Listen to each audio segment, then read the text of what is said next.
Tales of Thorinis, Episode 5, Into the Unknown.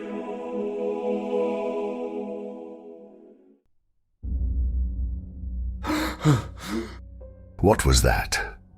Farvi jolted awake, a scream tearing from his throat as he scrambled to make sense of his surroundings. His breath came in ragged gasps, the memory of the beast's shadowy form still fresh in his mind. Across the room, Bospa sat calmly, mounting arrowheads with practiced ease, barely looking up from his task. "Oh, finally awake, are we?" Bospa remarked dryly. "You've been out for a while." Farvi's gaze darted around the room, taking in his unfamiliar surroundings. A large, rough-hewn rug made from black fur covered the wooden floor, and directly across from him, the mounted skull of the horned beast he had fought hung proudly on the wall.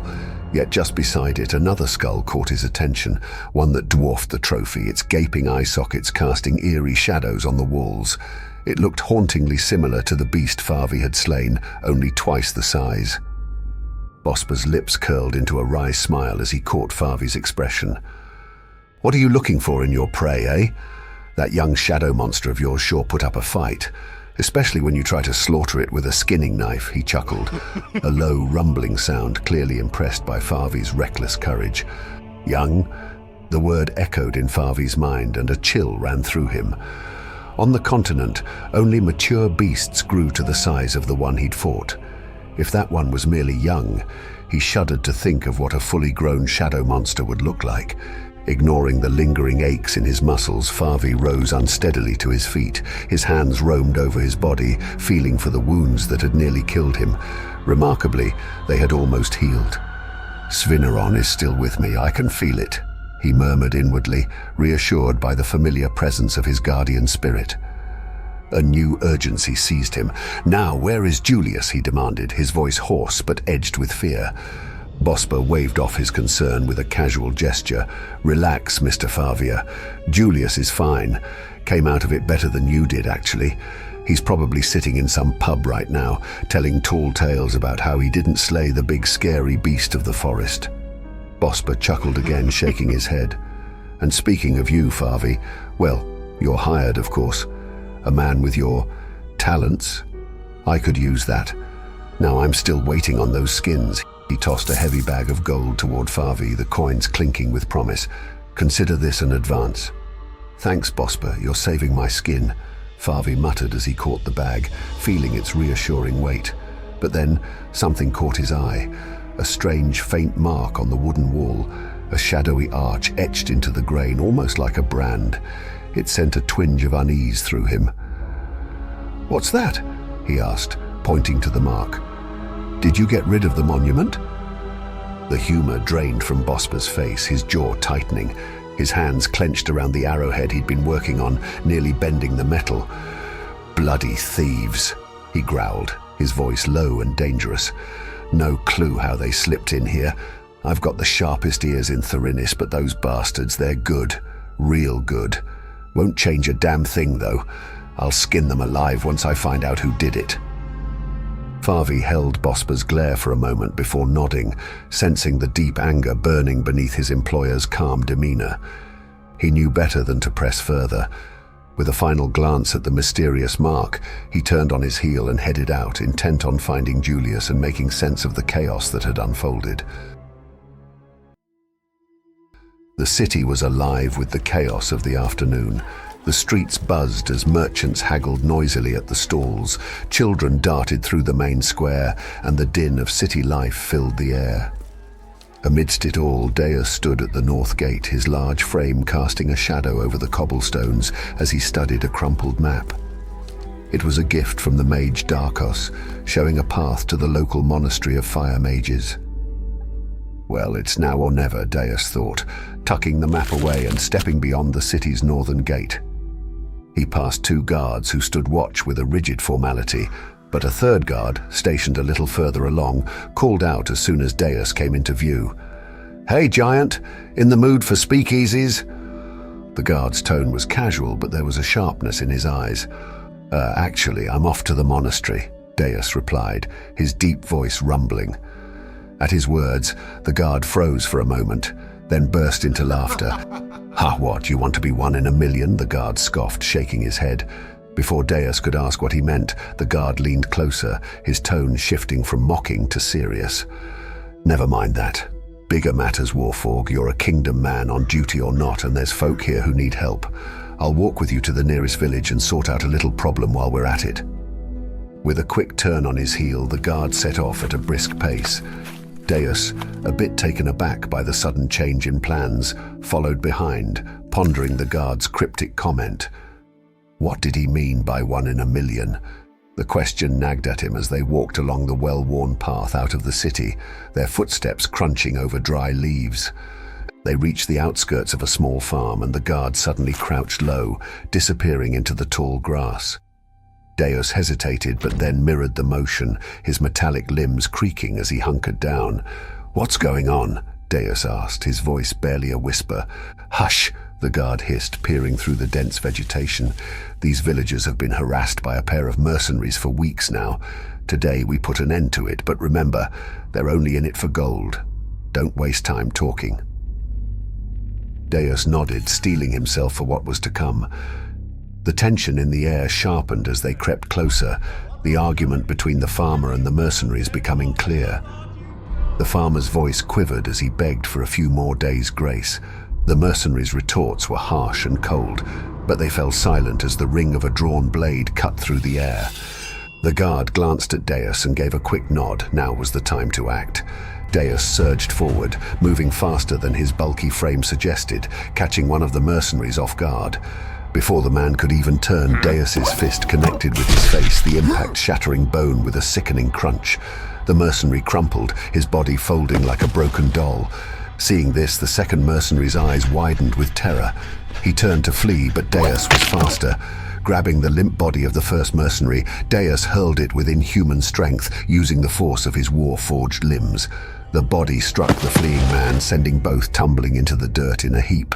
Before the dazed second mercenary could recover, Deus stomped down, pinning them both beneath the unyielding weight of his foot.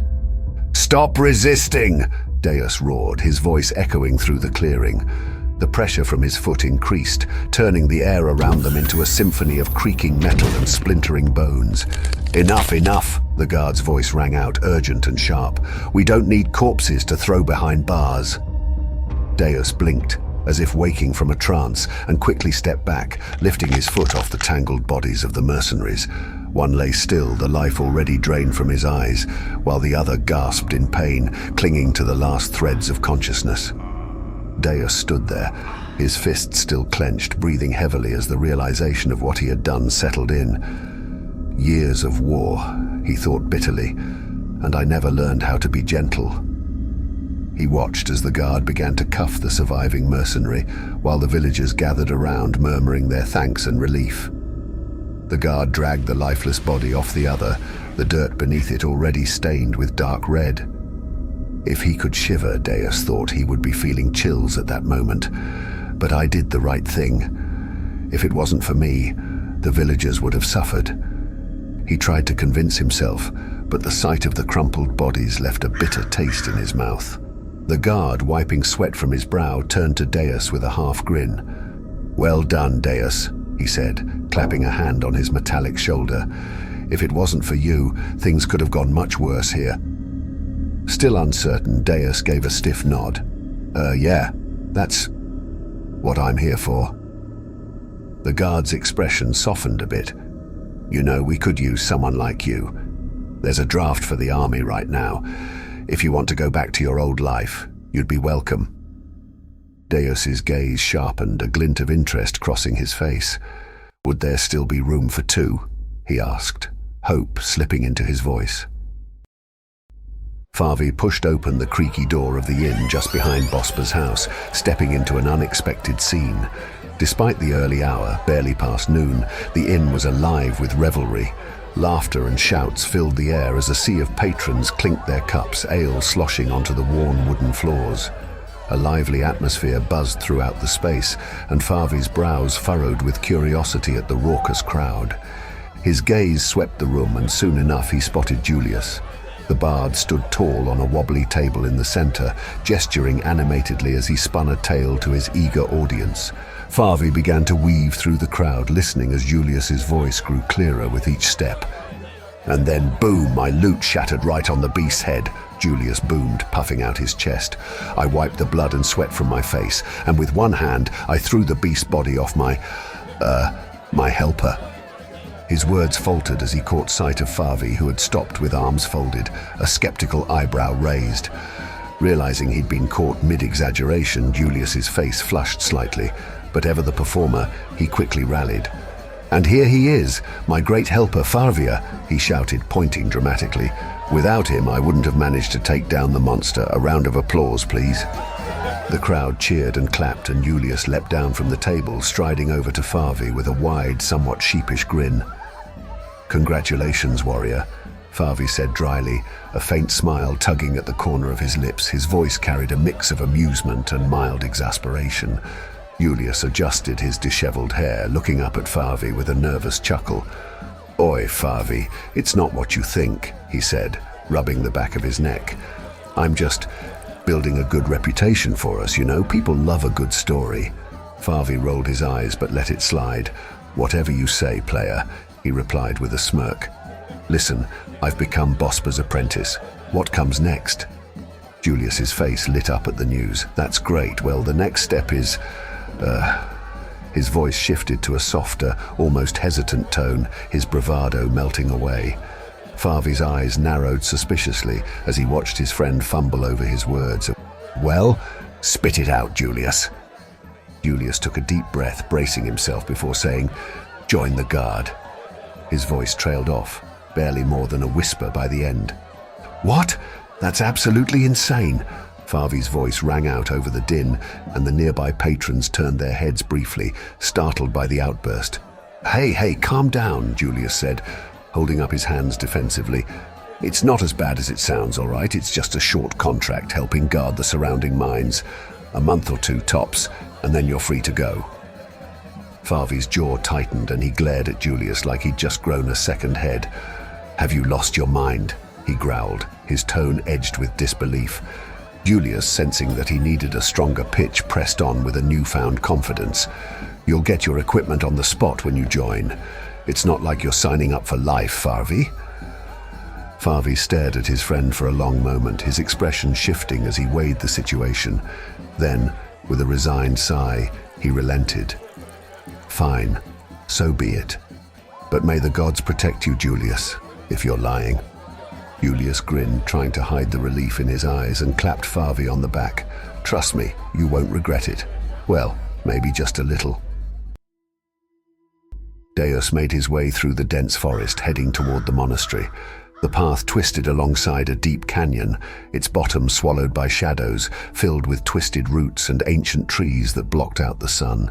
As he walked, he marveled at the untouched nature of the island. Towering pines, vines clinging to the rocks, and the distant murmur of a hidden stream echoing through the silence. But the darkness of the canyon below kept his thoughts on edge. "I don't even want to imagine what could be lurking down there," he mused, his gaze lingering on the depths below. Just then, a high-pitched, squeaky voice shattered the tranquility. Metal Man, give up your gold, now!" The demand came from above, and Deus's eyes shifted upward to find a goblin perched on a branch. The scrawny creature waved a rusty dagger, brandishing it as if it could pierce the warforg's thick metal plating. Deus tilted his head slightly, amusement flashing in his mechanical eyes. "Hello, little friend," he said in a tone that almost sounded kind. "I must let you down. I don't carry gold with me." The goblin's face twisted in frustration. "I don't believe in metal. Give everything you have or I will kill you," it shrieked, attempting to put on a fierce display, its beady eyes flaring with fury. Deus's expression turned serious, his massive frame stepping closer to the branch. "You will not kill me," he said calmly, his voice carrying a weight that made the goblin's bravado waver. For a moment, the goblin froze, its face turning a faint shade of blue as the realization set in. It attempted to scramble away, but Deus moved with a swiftness that belied his size, snatching the creature out of the air with a single motion. With a casual but firm grip, he wrapped the goblin in its own tattered rags, twisting the fabric until the goblin was bundled up like a wriggling cocoon. Then, with a deliberate motion, Deus hung the squirming creature from a nearby branch that stretched over the canyon's edge, its tiny legs kicking frantically above the shadowed drop. Satisfied, Deus turned back to the path, his metal footsteps crunching on the forest floor as he continued his journey. Behind him, the goblin's panicked screams echoed through the canyon, growing fainter as the warforged disappeared deeper into the woods. Some things just never change, Deus thought with a small, almost wistful smile, the goblin's cries fading into the rhythm of the forest as he pressed on toward the monastery. A massive stone bridge arched gracefully over the glimmering lake, leading toward an awe-inspiring structure on the far side. The building, made of pristine white bricks and topped with red roof tiles, stretched skyward like it was trying to cut through the clouds. Slim, towering spires lined with vibrant stained glass windows flanked the main body of the church, casting splashes of colored light onto the stone below. Each window told a story of fire and light, reflecting the sun's rays like a kaleidoscope, adding an ethereal glow to the towering silhouette. Deus halted midway across the bridge, momentarily frozen in reverie. His metallic form gleamed under the sun as he took in the grand architecture, the sheer scale of the monastery dwarfing everything around it. The bridge beneath him creaked faintly under his weight, but all he could focus on was the magnificent structure, a true testament to craftsmanship and devotion. "Wow," he murmured to himself, almost forgetting why he had come. At the end of the bridge, a young novice stood waiting. He was bald, wearing the plain but well-maintained robes of a fire mage apprentice. His staff rested against his shoulder, and he eyed Deus with a mix of curiosity and formality. As Deus approached, the novice straightened up, a polite but wary expression on his face. "Hello, my name is Deus," the warforged greeted with a slight nod, his voice resonating with a metallic hum. "Welcome, Brother of Fire, to our Innos monastery," replied the novice warmly, bowing his head slightly. "I am Pedro. If you wish to enter the monastery, there is a fee, 1,000 gold pieces, and a sheep." Deus, stunned, paused mid-step. If he could have turned pale, he would have. "How much?" he sputtered, his mechanical mind struggling to process the amount. "But the mage Darkos told me I could come whenever I wanted." Pedro's demeanor shifted instantly, the teasing edge leaving his voice. A nervous chuckle escaped his lips. "Archmagus Darkos, you say? My sincerest apologies, dear Deus," he said, fumbling for the keys hidden in his robes. "Had I known you were a guest of the Archmagus, I wouldn't have wasted a moment. I'll open the gates right away." The heavy wooden doors of the monastery groaned as Pedro pushed them open, revealing a wide courtyard bathed in the warm light of midday. Beyond, the entrance to the monastery awaited, its doors framed by intricate carvings of flames symbolizing the eternal fire of Innos. As the gates creaked apart, Deus couldn't help but marvel again at the power and influence of Darkos. "Seems his name carries more weight than I thought," he mused, stepping through the gate into the sanctuary of the fire mages.